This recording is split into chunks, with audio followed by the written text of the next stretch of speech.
ओम वासुदेवाय नमः। आप सभी का मेरे YouTube चैनल पर स्वागत है। आज मैं आप सभी को दुर्गा सप्तशती में पढ़े जाने वाली 5वें अध्याय को मैं पढ़ के सुनाऊंगी, जिसे आप ध्यानपूर्वक सुनिए कि कैसे दुर्गा सप्तशती के पाठ में दुर्गा माँ की हम स्तुति करते हैं। इस अध्याय में देवताओं द्वारा देवी की स्तुति, चंडमुंड के मुख से अंबिका के रूप की प्रशंसा सुनकर शंभु का उनके पास दूत भेजना और दूत का निराश होकर लौटना, इस बारे में 5वें अध्याय में बताया गया है। तो आइए हम शुरू करते हैं और सब लोग ध्यान से माता रानी का हम लोग गुणगान करें। ओम। इस उत्तर चरित्र के रुद्र ऋषि हैं, महासरस्वती देवता है, अनुपृष्ठ छंद है, भीमा शक्ति है, भामरी बीज है, सूर्य तत्व है और शाम वेद स्वरूप है। महासरस्वती की प्रसन्नता के लिए उत्तर चरित्र पाठ में इसका विनियोग किया गया है, जो आपने कर कमलों में घंटा, शूल, हल, शंख, मूसल, चक्र, धनुष और बाण धारण करती हैं। शरद ऋतु के शोभा संपन्न चंद्रमा के समान, जिनकी मनोहर कांति है, जो तीनों लोकों की आधारभूता और शंभु आदि देवताओं का नाश करने वाली है, तथा गौरी के शरीर से जिनका प्राकट्य हुआ है, उन महासरस्वती देवी को मैं निरंतर भजन करता हूँ। ऋषि कहते हैं, पूर्व काल में शंभु और निशंभु नामक असुरों ने अपने बल के घमंड में आकर सचिपति इंद्र के हाथ से तीनों लोकों का राज्य और यज्ञ भाग छीन लिए। वही दोनों सूर्य, चंद्रमा, कुबेर, यम और वरुण के अधिकार का भी उपयोग करने लगे। वायु और अग्नि के कार्य में भी वही करने लगे। उन दोनों के सब देवताओं को अपमानित करना, राजभ्रष्ट, पराजित तथा अधिकारहीन करके स्वर्ग से बाहर निकाल दिया। उन दोनों महान असुरों से तिरस्कृत होकर देवताओं ने अपराजिता देवी का स्मरण करने लगे। सोचे, जगदम्बा ने हम लोगों को वर दिया था कि आपत्ति काल में स्मरण करने पर मैं तुम्हारी विपत्तियों का तत्काल नाश करूंगी। यह विचार कर देवता गिरिराज हिमालय गए और वहाँ भगवती विष्णु माया की स्तुति करने लगे। देवता बोले, हे देवी को नमस्कार है, महादेवी शिवा को सर्वदा नमस्कार है, प्रकृति एवं भद्रा को प्रणाम है। हम लोग नियम पूर्वक जगदम्बा को नमस्कार करते हैं, रौद्रों को नमस्कार, नित्या, गौरी एवं धात्री को बारंबार नमस्कार, ज्योत्सनामयी, चंद्र रूपिणी और सुख स्वरूपा देवी को सतत न प्रणाम, शरणागतों का कल्याण करने वाली वृद्धि एवं सिद्धि रूपा देवी को हम बारंबार नमस्कार करते हैं। राक्षसों की लक्ष्मी, राजाओं की लक्ष्मी, शिव पत्नी स्वरूपा और आप जगदम्बा को बार बार नमस्कार। दुर्गा, दुर्गपरा, सारा, सर्विकारिणी, ख्याति, कृष्णा, ध्रुमा देवी को सर्वदा नमस्कार। अत्यंत सौभाग्य तथा अत्यंत रौद्र रूपा देवी को हम नमस्कार करते हैं। उन्हें हम बारंबार नमस्कार करते हैं। जगत की आधारभूता कृति देवी को बारंबार नमस्कार। जो देवी सब प्राणियों में विष्णु माया के नाम से कही जाती है, उनको नमस्कार, उनको बारंबार नमस्कार। जो देवी सब प्राणियों में चेतना कहलाती है, उनको नमस्कार, उनको बारंबार नमस्कार। जो देवी सभी प्राणियों में बुद्धि रूप में स्थित है, उन्हें नमस्कार, उन्हें बारंबार नमस्कार। जो देवी सब प्राणियों में निद्रा रूप में स्थित है, उनको नमस्कार, उनको बारंबार नमस्कार। जो देवी प्राणियों में क्षुधा रूप में स्थित है, उनको नमस्कार, उनको बारंबार नमस्कार। जो देवी सभी प्राणियों में छाया रूप में स्थित है, उनको नमस्कार, उनको नमस्कार, उनको बारंबार नमस्कार। जो देवी सभी प्राणियों में शक्ति रूप में स्थित है, उनको नमस्कार, उनको नमस्कार, उनको बारंबार नमस्कार। जो देवी सब प्राणियों में तृष्णा रूप में स्थित है, उनको नमस्कार, उनको नमस्कार, उनको बारंबार नमस्कार। जो देवी सब प्राणियों में क्षमा रूप में स्थित है, उनको नमस्कार, उनको नमस्कार, उनको बारंबार नमस्कार। जो देवी सब प्राणियों में जाति रूप में स्थित है, उनको नमस्कार, उनको नमस्कार, उनको बारंबार नमस्कार। जो देवी सभी प्राणियों में लज्जा रूप में स्थित है, उनको नमस्कार, उनको नमस्कार, उनको बारंबार नमस्कार। जो देवी सभी प्राणियों में शांति रूप में स्थित है, उनको नमस्कार, उनको नमस्कार, उनको बारंबार नमस्कार। जो देवी सभी प्राणियों में श्रद्धा रूप में स्थित है, उनको नमस्कार, उनको नमस्कार, उनको बारंबार नमस्कार। जो देवी सभी प्राणियों में कांति रूप में स्थित है, उनको नमस्कार, उनको नमस्कार, उनको बारंबार नमस्कार। जो देवी सभी प्राणियों में लक्ष्मी रूप में स्थित है, उनको नमस्कार, उनको नमस्कार, उनको बारंबार नमस्कार। जो देवी सभी प्राणियों में वृत्ति रूप में स्थित है, उनको नमस्कार, उनको नमस्कार, उनको बारंबार नमस्कार। जो देवी सभी प्राणियों में स्मृति रूप में स्थित है, उनको नमस्कार, उनको नमस्कार, उनको बारंबार नमस्कार। जो देवी सभी प्राणियों में दया रूप में स्थित है, उनको नमस्कार, उनको नमस्कार, उनको बारंबार नमस्कार।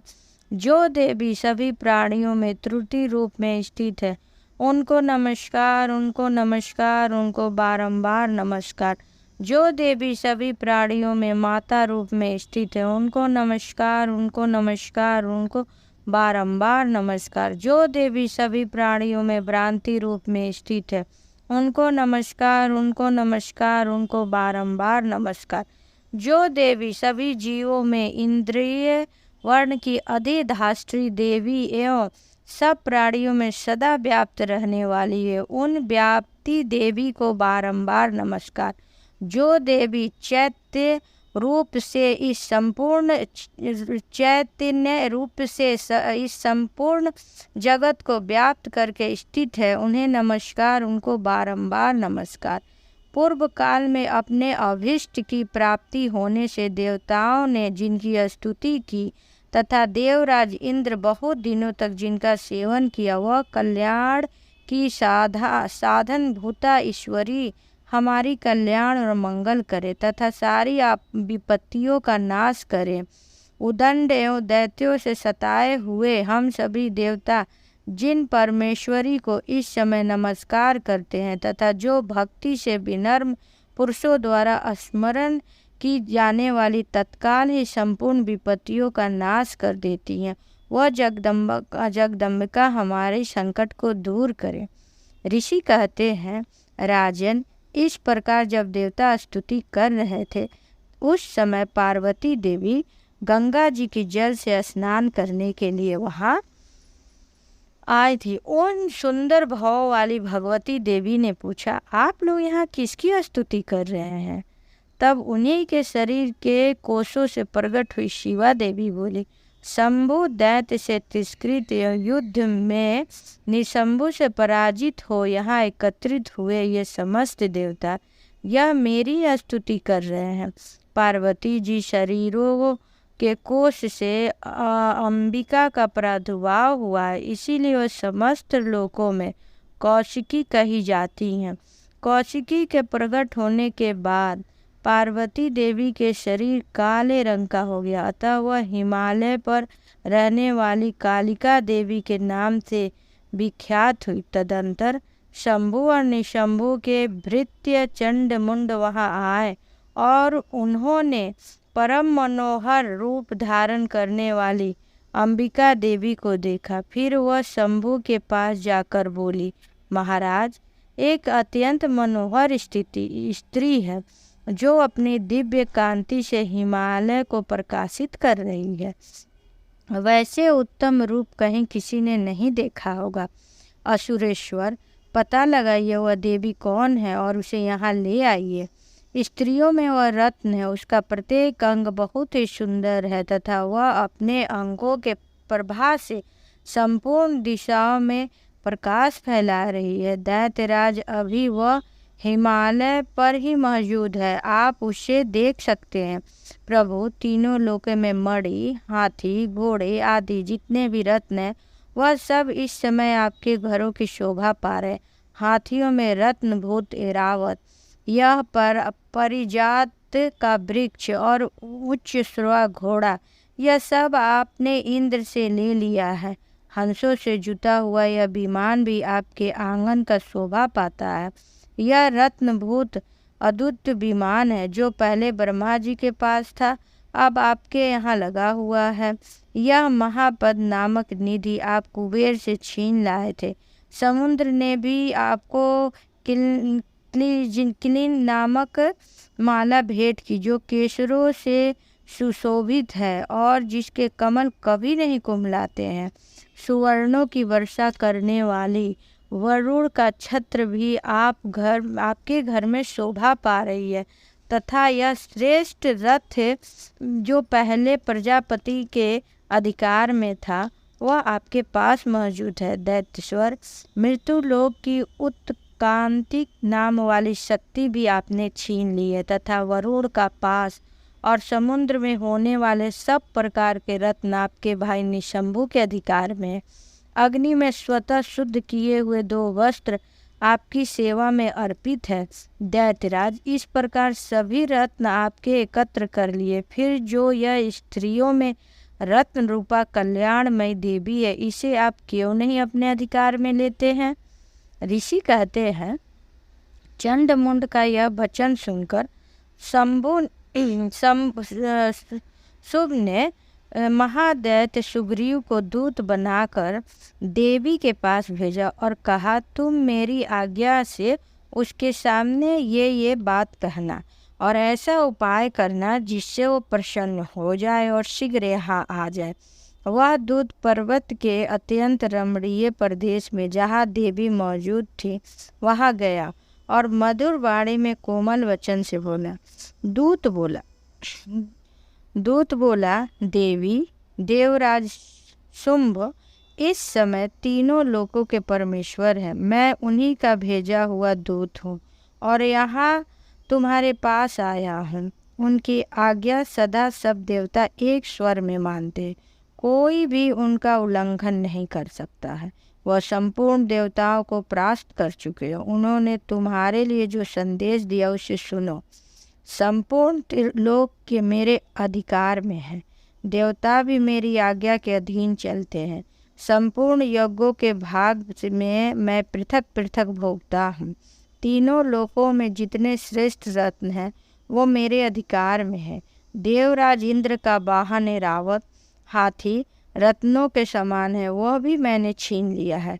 क्षीर सागर के मंथन करने से जो उच्च श्रवा रत्न के रूप जो उच्च श्रवा प्रकट हुआ था वह भी मेरे पैरों पर पकड़कर समर्पित किया गया था। अश्व को सुंदरी, उनके सिवाय और भी जितने रत्नभूत पदार्थ देवताओं और गंधर्वों नागों के पास है वह सब मेरे पास है। देवी, हम लोग तुम्हारे संसार को स्त्रियों में रत्न मान रहे हैं, अतः तुम हमारे पास आ जाओ क्योंकि रत्नों का उपयोग हम ही लोग करते हैं। चंचल कटाक्ष वाली सुंदरी, तुम मेरी या मेरे भाई की पराक्रमी निशुंभ की सेवा में आ जाओ क्योंकि तुम रत्न स्वरूपा हो। मेरा वरण करने से तुम्हें तुलना रहित महान ईश्वर की प्राप्ति होगी। अपनी बुद्धि से विचार करो और तुम मेरी पत्नी बन जाओ। ऋषि कहते हैं, दूत के यो कहने पर कल्याणमयी भगवती दुर्गा देवी जो इस जगत को धारण करती है मन ही मन गंभीर भाव से मुस्कुराई और इस प्रकार बोली। देवी ने कहा, दूत, तुमने सत्य कहा, इसमें तनिक भी मिथ्या नहीं है। शुंभ तीनों लोकों के स्वामी है और निशुंभ भी उसी के समान पराक्रमी है, किंतु इस विषय में मैंने जो प्रतिज्ञा ली है उसे मिथ्या कैसे करूं? मैंने अपनी अल्प बुद्धि के कारण पहले से जो प्रतिज्ञा ले रखी है उसे सुनो। जो मुझे संसार में जीत लेगा, जो मेरे अभिमान को चूर्ण कर देगा तथा संसार में जो मेरे समान बलवान होगा वही मेरा स्वामी होगा। इसीलिए शुंभ अथवा महादैत्य निशुंभ स्वयं ही यहाँ पधारे और मुझे जीत कर शीघ्र ही मेरा पाणी ग्रहण कर ले। इसमें विलंब की क्या आवश्यकता है? दूत बोला, देवी तुम घमंड में भरी हुई हो, मेरे सामने ऐसी बातें ना करो। तीनों लोकों में कौन ऐसा पुरुष है जो शुंभ और निशुंभ के सामने खड़ा हो सके? देवी अन्य देवताओं के सामने भी सारे देवता युद्ध में नहीं ठहर सकते, फिर तुम अकेली इन दैत्यों के सामने कैसे ठहरोगी जब देवता नहीं ठहर सकते? जिस शुंभ आदि दैत्यों के समान इंद्र आदि सभी देवता युद्ध में खड़े ही नहीं हो सके, तुम क्या करोगी? इसीलिए तुम मेरे ही कहने से शुंभ और निशुंभ के पास चली चलो। ऐसा करने से तुम्हारी गौरव की रक्षा होगी, अन्यथा जब वह केस पकड़ के घसीट के ले जाएंगे तब तुम अपना प्रतिष्ठा खो के जाओगी। देवी बोली, तुम्हारा कहना ठीक है, शुंभ बलवान है, निशुंभ बड़ा पराक्रमी है, किंतु क्या करूं, मैंने पहले ही बिना सोचे समझे प्रतिज्ञा ले ली। अतः अब तुम जाओ, मैंने तुमसे जो कहा है वह सब दैत्यराज को आदर पूर्वक कहना, फिर वह जो उचित जान पड़े करेंगे। इस प्रकार मैंने आप लोगों को दुर्गा सप्तशती के 5वें अध्याय को मैंने सुनाया। यह आपको कैसी लगी? आप मेरे चैनल को सब्सक्राइब करें, लाइक करें, शेयर करें। ओम वासुदेवाय नमः।